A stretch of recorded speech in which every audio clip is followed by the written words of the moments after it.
Livro de Juízes, no capítulo 6. Livro de Juízes, capítulo 6. Eu queria compartilhar uma palavra que Deus colocou no meu coração esse fim de semana. Eu queria compartilhar aqui com os irmãos. Amém? Juízes, capítulo 6. Quem achou aí, diz, achei, pastor. Quem não achou, fala, pera aí. Ó, só um lá no fundo, rapidinho. Eu vou operar você por alguns segundos. Mas Juízes, capítulo 6. Peço que você feche seus olhos e nós vamos orar pelo tempo da ministração da palavra. Senhor, o Senhor é o Deus que tem total liberdade no nosso meio. O Senhor tem total liberdade neste lugar. E eu peço ao Senhor que o Senhor possa falar aos nossos corações através da Tua palavra. A Tua palavra ela é viva. A Tua palavra ela é eficaz. A Tua palavra ela é que transforma a nossa vida, o nosso caráter. Então eu quero pedir ao Senhor que através dessa palavra, o Senhor possa trazer sobre as nossas vidas direcionamento e entendimento sobre o que o Senhor tem para nós. É no nome de Jesus que oramos. Amém e amém. Amém? Meus irmãos, eu quero tomar de ousadia e fazer, como eu lembro do pastor Gilberto, ele mencionou algo interessante sobre o texto expositivo.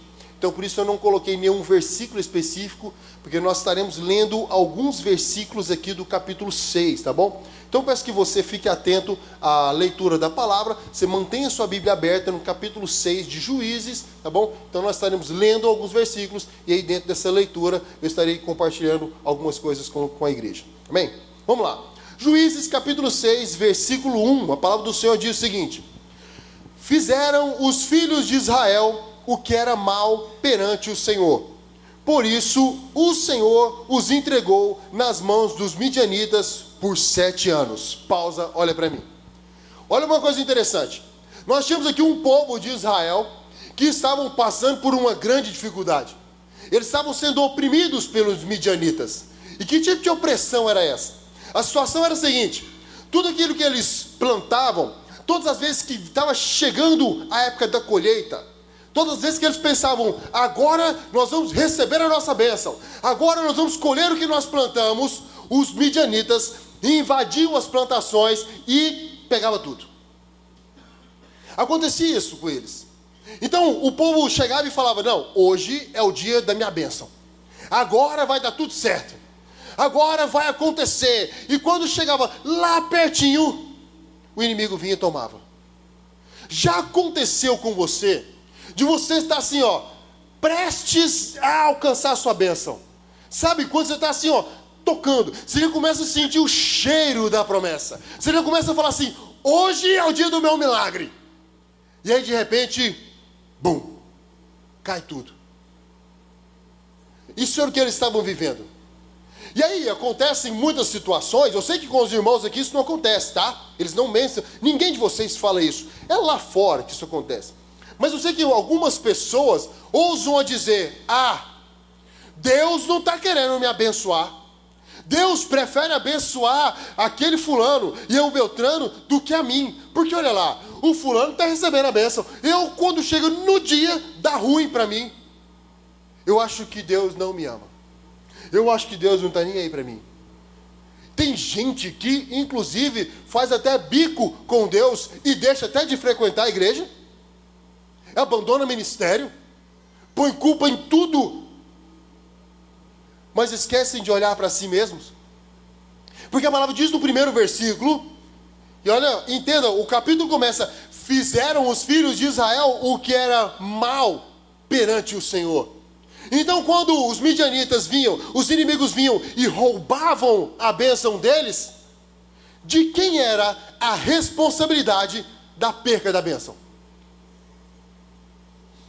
Dos próprios filhos de Israel. Porque lá atrás fizeram o que era mal perante os olhos do Senhor. Estão apenas colhendo aquilo que eles plantaram. É muito comum termos esse entendimento de que a coisa não está acontecendo, é porque Deus não está fazendo. Não, Será mesmo que não está faltando um pouco de um olhar, de uma autorresponsabilidade e entender que de repente os frutos que você não está colhendo ainda é porque de repente você não fez a semeadura correta? Aqui nós tínhamos um povo que eles pecaram contra o Senhor, fizeram o que era mal perante o Senhor, eles abandonaram o Senhor. E por isso o inimigo achou uma brecha e estavam roubando a bênção deles. Mas acompanha comigo o versículo. Aí acontece algo interessante no versículo 7. Acompanha comigo o versículo 7. Tendo os filhos de Israel clamado ao Senhor por causa dos midianitas, o Senhor lhes enviou um profeta e lhes disse: assim diz o Senhor, Deus de Israel: eu é que vos fiz subir do Egito, e vos tirei da casa de servidão, e vos livrei da mão dos egípcios, e da mão de todos quantos vos oprimiam, e os expulsei de diante de vós, e vos dei a sua terra, e disse: eu sou o Senhor, vosso Deus. Não temais os deuses dos amorreus, em cuja terra habitais, contudo, não destes ouvidos à minha voz. Aconteceu algo interessante no versículo 7, olha para mim. Até aqui, um momento, eles estavam tipo: chega de sofrer. Eu já não aguento mais sofrer. E aí então, eles tiveram o entendimento correto. O que o povo de Israel fez? Versículo 7, tendo os filhos de Israel clamado ao Senhor. E aqui acontece algo interessantíssimo. Qual foi a motivação que os filhos de Israel tiveram para clamar a Deus? Vocês sabem dizer? Por que foi que de repente um povo que estava sofrendo começou a clamar a Deus? Qual foi o motivo? Bem, o texto me informa que o motivo deles clamarem a Deus foi por conta dos midianitas. Eles buscaram a Deus porque eles estavam sofrendo o dano. Aqui se encaixa algo interessante. Não é bíblico essa fala, mas é um ditado conhecido por muitos. Quem já ouviu aquela fala popular dita: se você não vai ao Senhor pelo amor, você vai pela... Já ouviu falar sobre isso? Não é 100% isso não é um versículo bíblico, tá? Não está lá escrito na Bíblia. Mas entenda que ou você vai clamar ao Senhor pela dificuldade que você está vivendo, ou pelo amor e o relacionamento que você tem por Ele. Aqui nós vemos um povo clamando a Deus pela dificuldade que eles estavam sofrendo naquele momento. Agora entenda algo. O nosso Deus, Ele é tão amoroso, tão maravilhoso, que mesmo você tendo a motivação errada, mesmo que a sua motivação não seja a mais íntegra de todas, mas se o dia que você buscar ao Senhor, você irá encontrá-lo. E Ele vai transformar a sua vida. Ele vai transformar o seu coração. Mesmo quando você busca a Deus por uma motivação egoísta que seja. Às vezes, existem pessoas que vêm e buscam a Deus e começam a se relacionar com Deus apenas para poder receber uma bênção. Existem alguns irmãos, alguns crentes que são crentes de campanha. Não, eu vou lá e vou fazer a campanha dos 7 isso, dos 8 aquilo, dos 12 não sei o quê. E começa, porque na campanha eu vou receber minha bênção. E ele vai lá, faz a campanha, recebe a bênção e vaza. Quantas pessoas às vezes nos procuram o pastor e viram e falam: pastor, ora por mim, me ajuda no propósito de oração, eu estou precisando de vender tal coisa, eu estou precisando de que tal coisa seja resolvida na justiça. Pastor, eu preciso que tal situação aconteça na minha vida. E aí de repente a gente entra num propósito. E vamos entrar juntos. Nós como igreja abraçamos a sua causa. E estamos aqui orando por você. E Deus vai e atende a nossa oração. E muda a sua história. E alcança você. E você recebe a sua bênção. E de repente você vaza. É muito comum acontecer pessoas que recebem algo de Deus. E quando chega no outro momento, no segundo estágio, que é o estágio de você servir, de você abençoar, você sai. É triste isso. Mas é uma realidade. Será que de repente isso não tem acontecido com você? Será que de repente você tem recebido tanto de Deus e chega nesse momento, agora, nesse estágio da sua vida, que é onde você pode entregar e abençoar pessoas, você está simplesmente sendo negligente com a obra de Deus? Você que já ouviu tanto a palavra, você que já conhece da Bíblia, você que já fez cursos, seminários, que já conhece tanto sobre teologia, você que já conhece tanto sobre ministério, você que tem talentos, que às vezes lá atrás, em outro momento da vida, já foi ministro do Evangelho, mas hoje, não, pastor, sabe o que é? Estou cansado, estou querendo ficar quietinho. Será mesmo que de tudo aquilo que você já recebeu de Deus, não está na hora de você começar a servir e abençoar pessoas? Sinto uma tensão no ar. Nesse momento eu posso ouvir um glória a Deus, só para acalmar o coração, para eu poder tomar água. Esse silêncio me dá um susto. Mas aí acontece algo interessante. Lembra? No versículo 7, o povo de Israel estava sofrendo, padecendo, e eles clamaram a Deus. Versículo 11. Versículo 11 acontece o seguinte. Leia comigo. Então veio o anjo do Senhor e assentou-se debaixo do carvalho que está em Ofra, que pertencia a Joás, o Abiesrita. E Gideão, seu filho, estava malhando o trigo no lagar, para pô-lo a salvo dos midianitas. Então o anjo do Senhor apareceu e lhe disse: o Senhor é contigo, homem valente. Glória a Deus. Eu quero que você imagine, você está passando um momento de dificuldade, você está passando um momento de dor, às vezes você está desanimado. Gideão ali estava vivendo um momento de opressão, ele estava malhando o trigo escondido ali dos midianitas, e aí chega o anjo de Deus, uma voz celestial, e vira para você e fala: o Senhor é contigo, ó homem valente. E aí Gideão responde, versículo 13: Senhor meu, se o Senhor é conosco, por que nos sobreveio tudo isso? E o que é feito com as maravilhas dos nossos pais, que me contaram dizendo: não nos fez subir do Egito, porém agora o Senhor nos desamparou e nos entregou nas mãos dos midianitas. Pausa, olha para mim. Acompanha comigo o versículo 12, novamente. Então o anjo do Senhor lhe apareceu e lhe disse: o Senhor é contigo. E aqui a voz de Deus, ele dá um adjetivo para Gideão. Ele diz que Gideão é o quê? Homem valente. É como se fosse o seguinte: imagine que Deus vira para você e fala assim: homem valente. Aí os varões valorosos aqui da igreja, os homens de Deus, viram para a igreja e falam assim, vira para Deus e: Deus, será que eu sou valente mesmo? Gente, espera aí.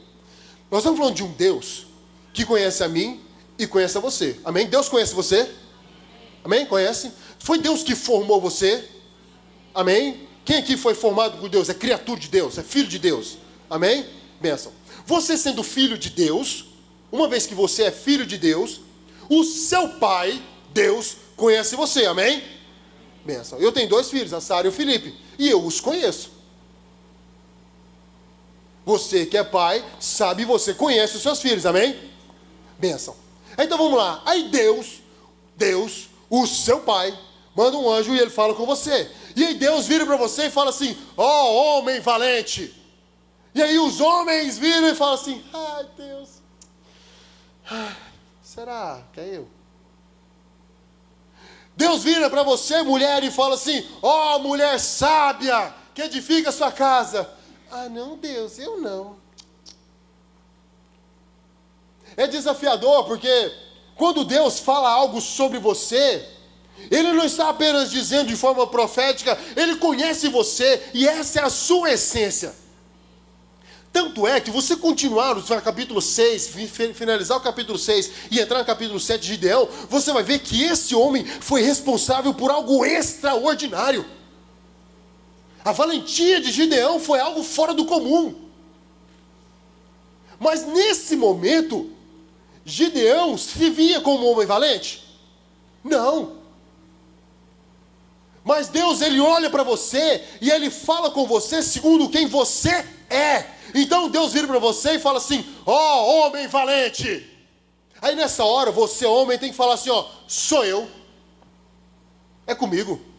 Então vamos lá, vamos fazer um exercício aqui. Se Deus vira para você e fala assim: ó, homem valente. Aí, ó, tá pegando, ó. Só os homens, tá? Ó, homem valente. É comigo, Jeová. Você tem que encher o peito, firmar o semblante. Mesmo que seja profético. Mesmo que você só veja isso de forma profética. Mas se Deus vira para você: ó, homem valente. É comigo, Senhor. Sou eu mesmo. Se Deus vira e fala o seguinte: você, ó, mulher sábia. Pronto, é comigo.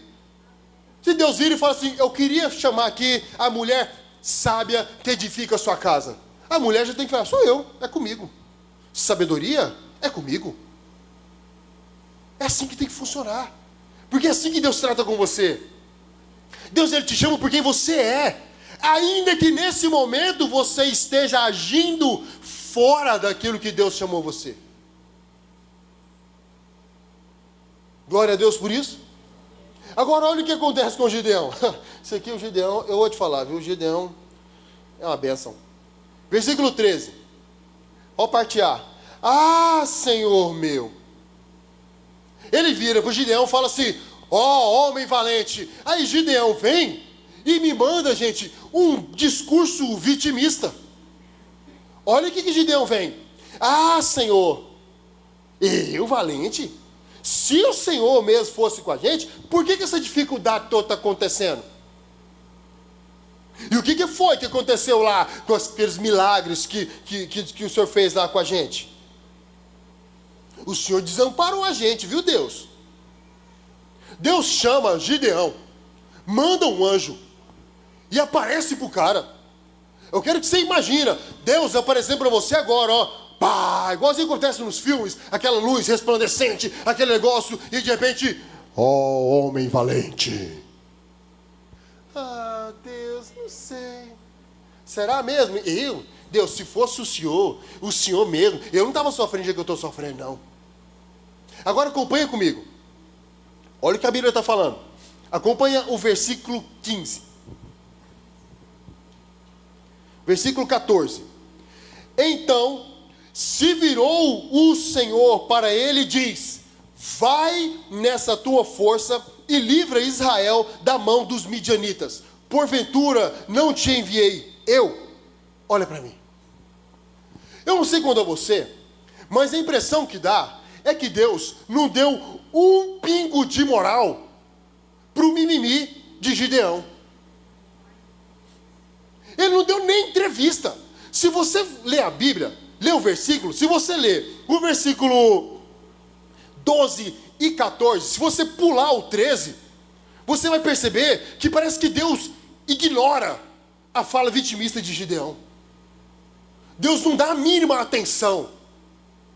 Eu não sei quanto a você, mas isso me dá um insight de que o meu mimimi, o meu vitimismo não muda nada para Deus. Vem aqui Gideão e ele fala: olha só, vamos fazer o seguinte, vamos fazer a leitura sem o 13, vamos ser audaciosos. Olha aqui, ó. Então, versículo 12. Então o anjo do Senhor lhe apareceu e lhe disse: o Senhor é contigo, ó homem valente. Versículo 14. Então o Senhor se vira para ele e diz: vai nessa tua força e livre Israel das mãos dos midianitas. Porventura não te enviei eu? É como se Deus falasse assim: ó homem valente, ó, sou eu, Jesus. O negócio é comigo. E ele vira e fala assim: ó, você vai livrar Israel das mãos dos midianitas. Não foi eu que mandei você? Olha algo interessante. No versículo 7, nós vimos um povo clamando a Deus. E aí nós temos um povo clamando a Deus. E você vai dar sequência no versículo 12, você vai ver que parece assim, nos bastidores, Deus começa a levantar alguém para fazer a diferença naquela nação. para responder um clamor de um povo. E o povo nem imaginava que Deus estava levantando. Ei, quando você estiver clamando a Deus, não pare, ainda que você não perceba a resposta, porque nós vemos claramente a ação de Deus nos bastidores por você. E não para por aqui. Aí Gideão, ele não estava satisfeito, porque Deus chama ele de homem valente, e ele entrega um chamado para Gideão, e entrega um propósito de vida para Gideão, e fala: Gideão, é você que vai livrar esse povo. E aí Gideão, ele apela no mimimi. Olha o que ele faz. Versículo 15. No versículo 14, você percebe que Deus não deu muita moral para aquela história de vítima do Gideão. Mas aí ele vira no versículo 15 e diz: e ele disse, versículo 15, Gideão vira para Deus.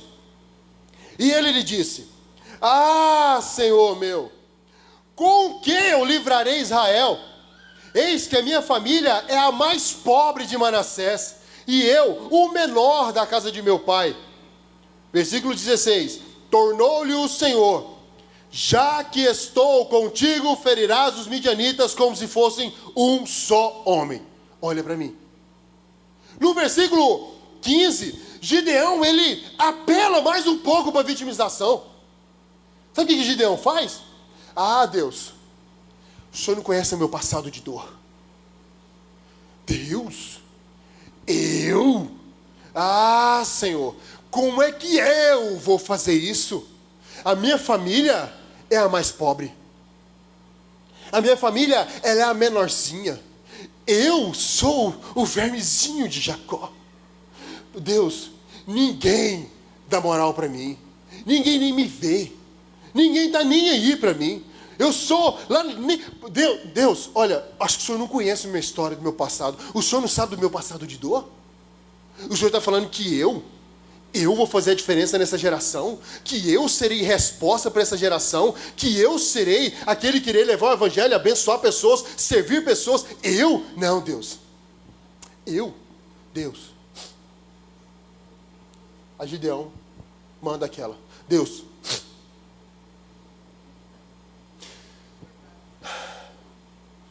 o Senhor sabe do meu passado de dor? Deixa eu te contar, Deus.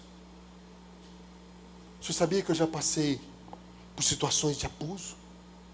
O Senhor sabia que eu já passei por situações de violência? O Senhor sabia que eu já fui traído pelas pessoas que eu mais amei e mais investi, Deus?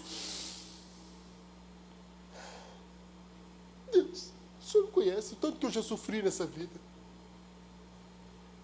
Deus, e eu?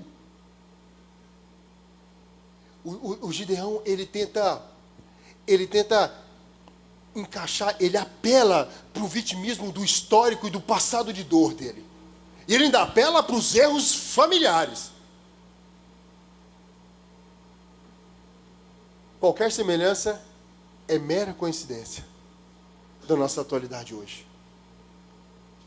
Mas às vezes quando chega diante de você os desafios celestiais, desafios ministeriais, os desafios da sua vida como homem, como mulher de Deus, você começa a olhar para trás e você se acha o mais indigno dos homens, o mais incapaz, o mais rejeitado, o pior de todos, simplesmente porque alguém lá atrás disse algo pejorativo contra você. Aqueles que de repente deveriam cuidar, te amar, ser impulsionadores, serem plataformas para a sua vida, foram o seu maior algoz. E aí nós vemos Deus, novamente, fazendo algo extraordinário. Versículo 16. Tornou-lhe o Senhor: já que estou contigo, ferirás os midianitas como se fossem um só homem. Poxa, de novo, Deus não está nem aí para o mimimi de Gideão. E quando eu falo isso, não é sobre uma negligência, não é sobre Deus não se importa com a sua dor, com o seu passado. Não é sobre isso. Coloque amor no que eu estou dizendo aqui agora. Mas é que o que Deus dá valor para a sua vida não é sobre os seus momentos de dor, dificuldade, mas sobre quem você é e sobre ser impulsionado para viver aquilo que Deus chamou você para ser, viver. É isso. Todos nós sofremos os embates da nossa história. Cada um de nós aqui temos um contexto familiar, social, de dor, de ferida, de erros que cometemos ou de erros que cometeram conosco. Se for parar para pensar, nenhum de nós somos dignos de vivenciar coisas extraordinárias em Deus, haja vista que pecamos contra Ele todos os dias. Mas Deus, ele vira para Gideão, no versículo 16, e fala: tornou-lhe o Senhor, já que estou contigo. Você não está entendendo?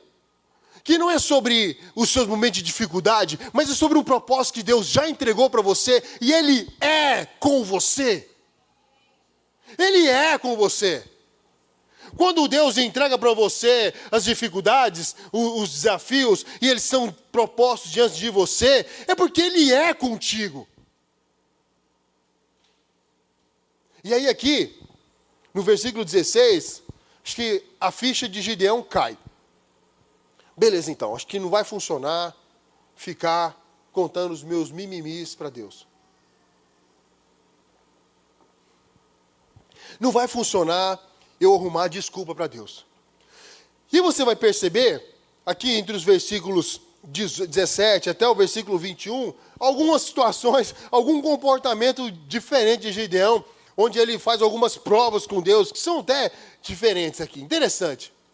Mas em versículo 22. Dá uma lida lá, versículo 22. Olha que interessante. Viu Gideão que era o anjo do Senhor, e disse, peraí, agora que Gideão viu que era Deus mesmo, né? Agora, somente agora. Gente do céu, tem pessoas que Deus parece que tem que escrever na parede, que parece que Deus tem que chegar e te dar um pedala gospel, assim, e falar assim, oh, é eu que estou falando com você.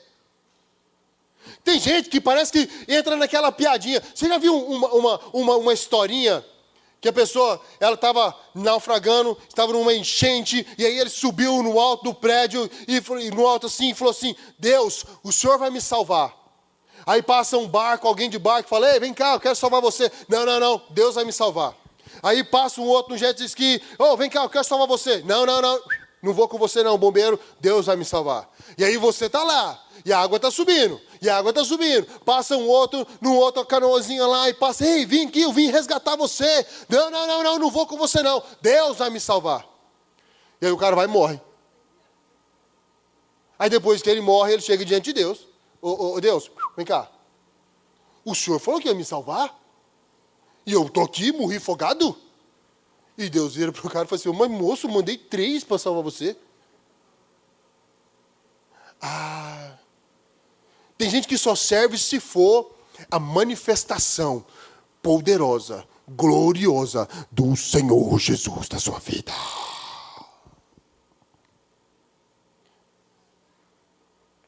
Não serve o pastor chegando aqui, ministrando e falando ao seu coração. Não serve um aconselhamento pastoral. Tem que ter um repleplé. Tem que ter um corta-facão, um furacão, sapatinho, um não sei o quê, um cuspe santo, uma chibata de Jeová. Tem que ter um negócio desse. Aí é Deus falando. Versículo 22. Viu Gideão que era o anjo do Senhor. Graças a Deus, Gideão. Que bom, Gideão. Agora você entendeu que é Deus mesmo falando com você? Aí Gideão, entendi, né? Aí vem Gideão de novo. Aí caiu a ficha. Ai de mim, Senhor, viu o anjo do Senhor face a face. Porém o Senhor lhe disse, paz seja contigo, não temas, não morrerás. Olha o que Deus entrega para Gideão. Um negócio chamado paz. Gideão, fique em paz. Não precisa ter medo não. Você não vai morrer. Firma no propósito que eu te entreguei. Sabe quando você tem que tomar decisões, e são decisões difíceis, e que a sociedade toda vai olhar para você e vai falar assim, você está louco, você está louco a fazer isso? Mas você olha para essa decisão e fala assim, eu estou em paz, Deus falou comigo. Eu me lembro quando eu tomei minha decisão de sair do meu trabalho e ser missionário em tempo integral. A chefe do RH me chamou de louco. Ela falou, Rogério, você está louco? Você está trabalhando aqui o ano inteiro, estava trabalhando como projetista numa loja de móveis planejados. E ela falou assim, 3 meses de comissão vão cair agora, nesse mês de janeiro, agora, de fevereiro.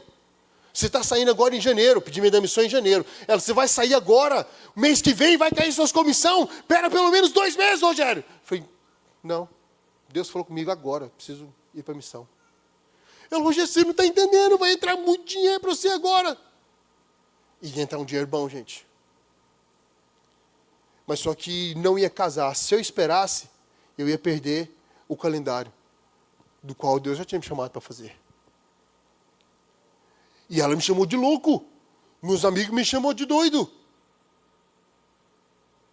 Mas eu tinha um negócio que ninguém tinha. O que era? Paz. A paz que nós temos como igreja, de tomar decisões, passo de fé, que a sociedade vai olhar e falar assim, vocês estão loucos fazer um negócio desse? Você fala, eu estou em paz. Eu não tenho medo da morte. Porque Ele já falou comigo. Foi o que aconteceu com Gideão. Aí acontece uma outra situação.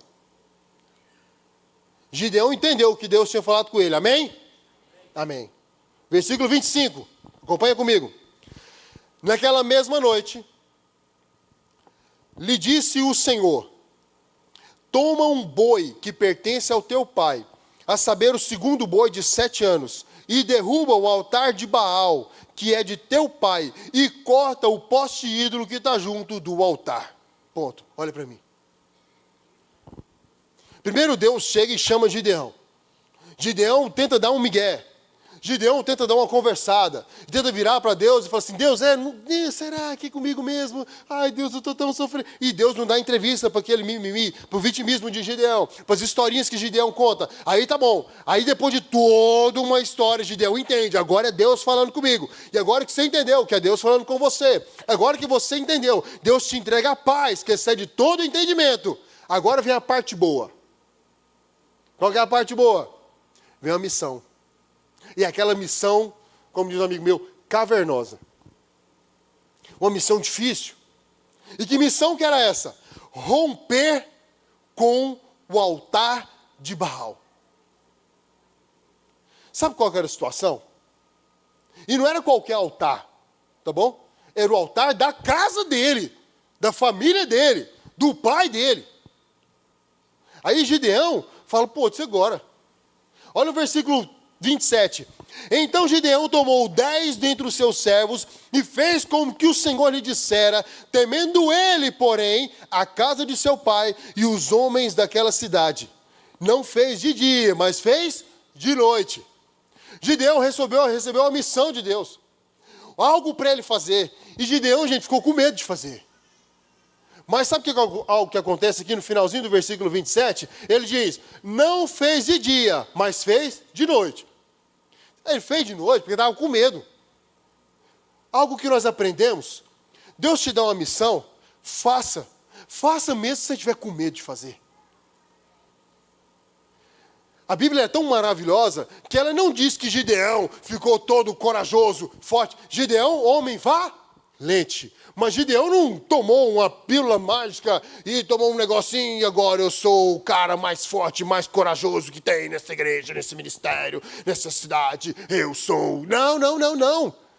E ele ficou com medo, mas fez. E sabe o que ele fez? Para cumprir a missão que Deus deu para ele, a Bíblia diz que ele chamou uns amigos.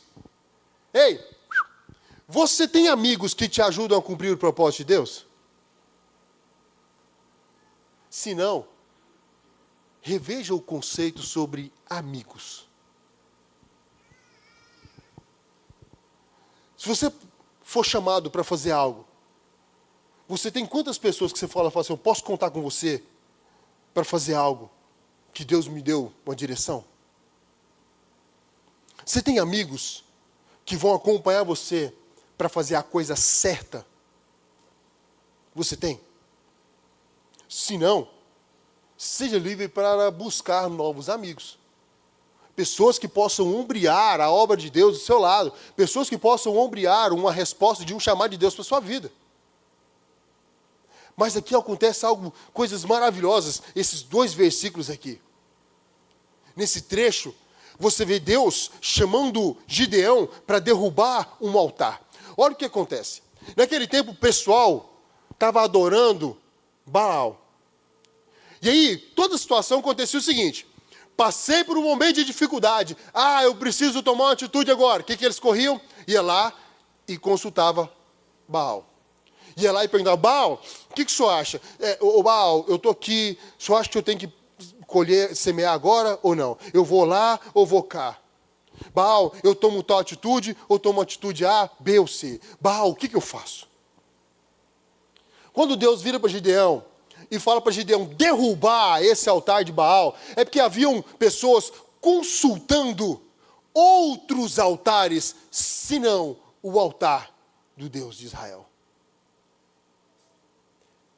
Pergunta para você. A quem você recorre e a quem você consulta para tomar as suas decisões? Desde as maiores e as que você julga mais importantes, como as cotidianas. Vou te dar um exemplo. Cada um de nós erguemos altares, construímos altares em nossas vidas ao longo dos anos. Como, por exemplo, lembra que Gideão trouxe uma história de mimimi, trouxe uma história de dor, e chegou a fazer, em segundo momento, apelar pelo histórico familiar dele? Aquilo era um altar do qual ele consultava e ele se via através daquilo ali. Porque quando Deus vira e fala assim, homem valente, ele fala, Deus, por que ele manda um Deus? É eu mesmo valente? Porque ele olhava não segundo aquilo que Deus tinha mencionado, ele olhava segundo aquela situação que ele vivia. A situação que ele se sentia rejeitado e a situação da qual ele se sentia o menor da família dele. Era essa a forma que ele consultava, era esse que era o altar que Gideão consultava para tomar decisões. Qual é o altar que você consulta? Tem pessoas que têm um passado de dor, de traição, de ferida, e elas erigiram para si um altar de dor, de ferida e de angústia. E aí então, quando chega no momento de tomar uma decisão, de construir um novo relacionamento, construir um novo relacionamento, aí vai lá na dor. Dor, está aqui, a angústia, a ferida, o abandono, a rejeição. E não dá para mim fazer isso aqui não. Eu vou começar um ministério. Você é chamado para servir aqui na igreja, e você corre lá e consulta o passado de dor, o passado de rejeição, o passado onde erraram com você.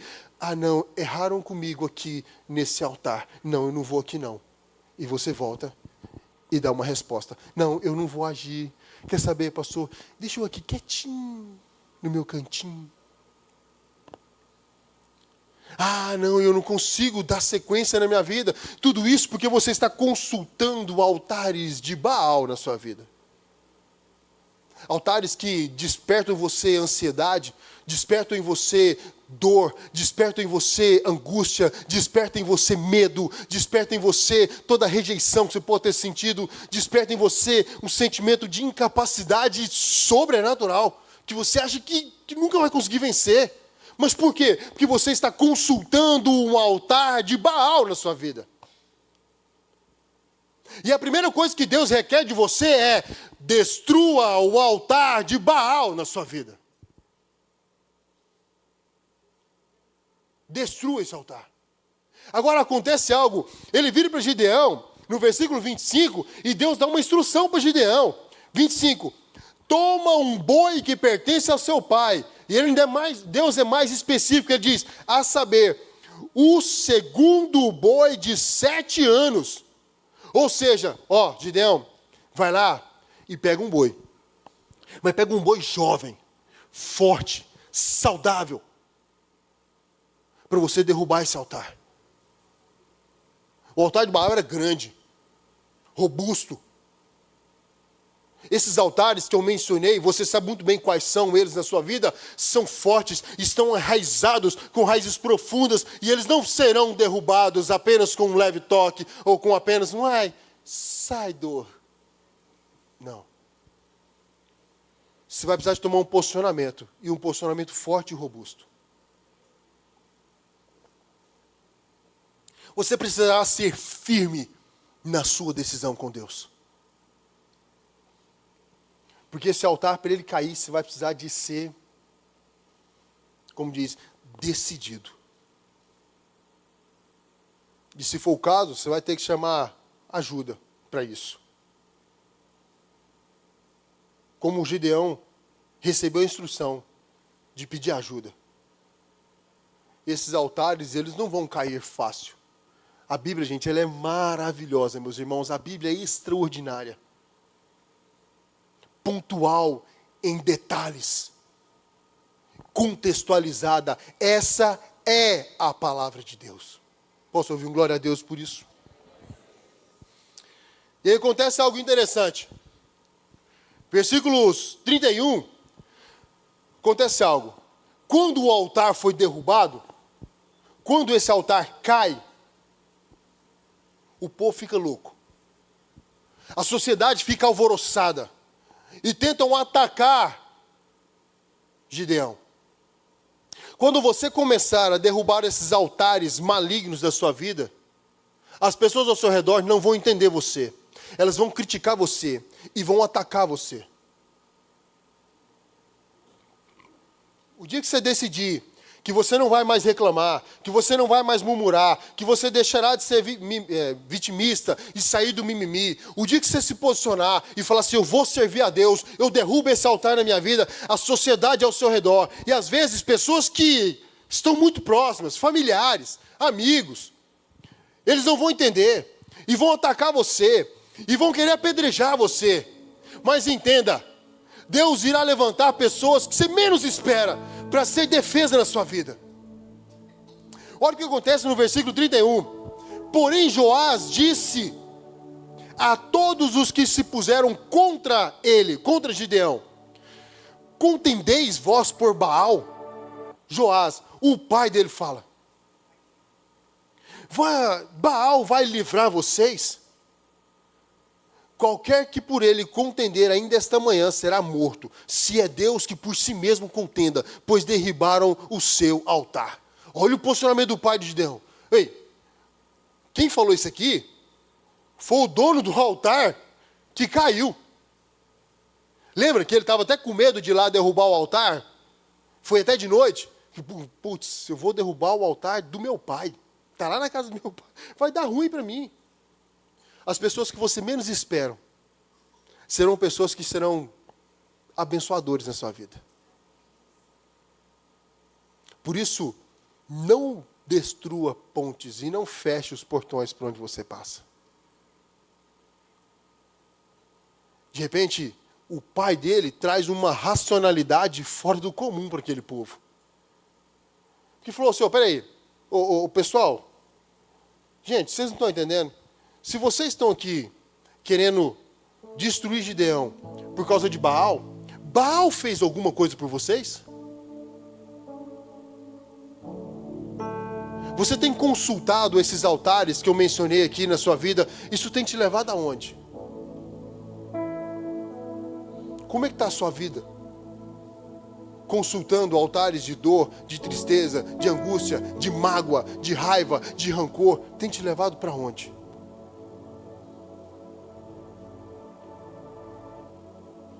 O fato é que, naquele tempo, Gideão se posiciona de uma forma sobrenatural e celestial.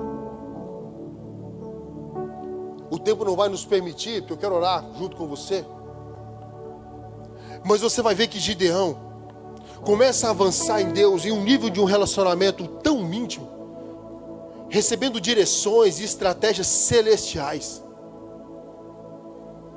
E o inimigo é derrotado.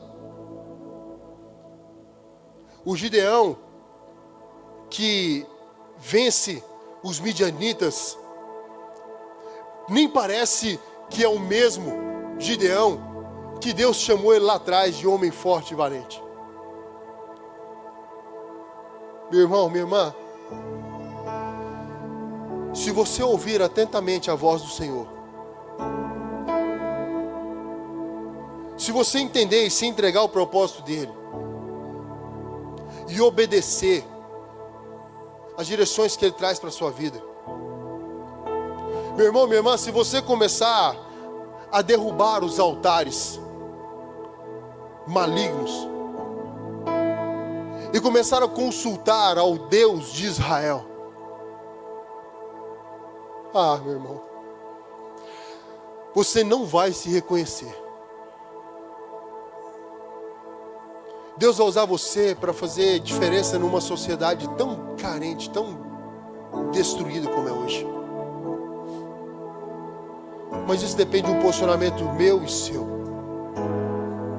A minha pergunta é: até que dia você vai ficar nesse looping?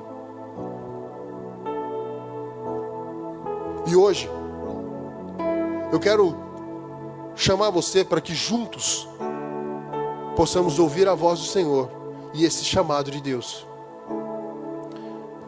para que nós possamos nos posicionarmos e derrubar o altar de Baal e erguer um altar de louvor e adoração e consultar ao único que é digno, a Ele. Então convido você a ficar de pé nessa tarde para nós orarmos juntos.